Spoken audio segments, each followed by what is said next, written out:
came across the path of a man yesterday, and he looked familiar.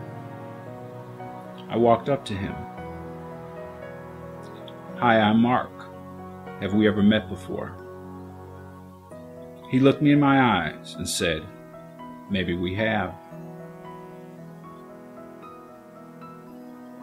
He responded by saying that he had been around for a very long time and that he had met a lot of people in the 900 years of his life. "You must be truly blessed by God," I said. He replied, "Why would you say that?" "Because anyone that has lived that long must be blessed." With sadness on his face, he then lifted his eyes, and when they reached mine, he stated, "What do you know?" "I'm sorry. I didn't mean to offend you." "You didn't offend me," he said, "but your ignorance did." "I have lived my life under a death penalty," he said, "and it is I who needs to say that I am sorry. There is a God, and there is a justice that follows.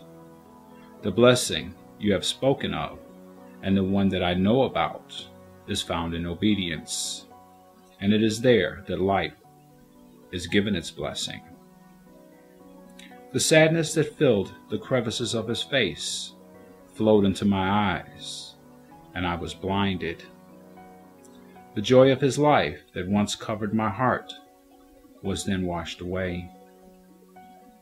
"Indeed, I have been ignorant," I said to him, "because I have not understood the pain that has filled your heart."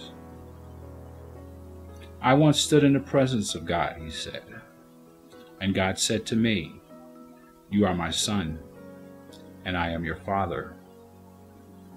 He created the earth for me, and he made it a footstool for my feet, and I knew in my heart that what was his was mine, and what was mine was his. You see, he delighted in me.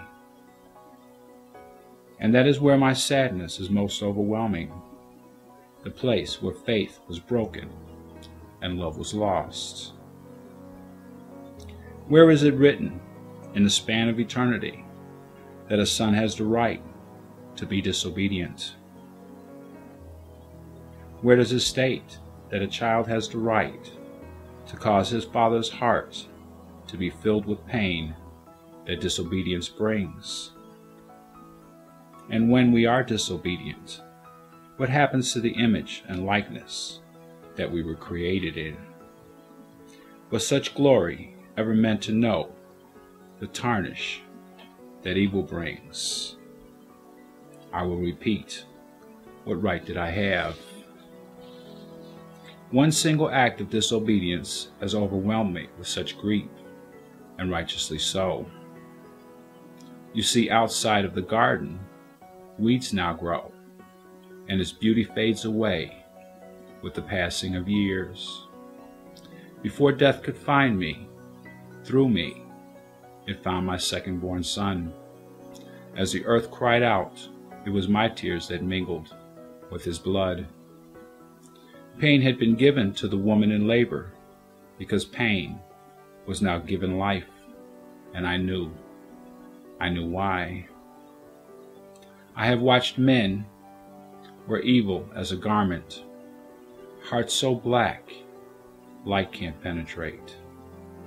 So rivers of blood formed, and the earth was forced to open her mouth wide. I waited for the day that death would find me, lying to rest all of my pain. But the day before death came, I considered those like you, those that have light in their eyes and a joy that covers their hearts. The glory that formed me remembered me on that day, and he comforted me with the thoughts of all of you. May your life be a blessing, Mark. It has been a pleasure meeting you.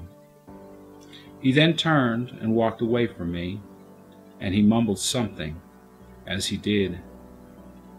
I believe he said, "Be obedient." I yelled out, "Hey, what's your name?" He paused without turning around and said, "There goes that ignorance again. You know my name. It's Adam." So let me ask you this, all of you. What right do we have filling our Father's heart with pain?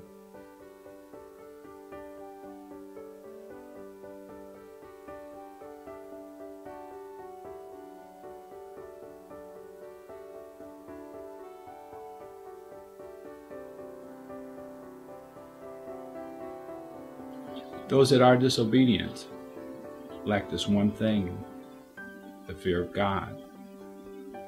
And if you ever run across Adam, as I have, you can ask him yourself.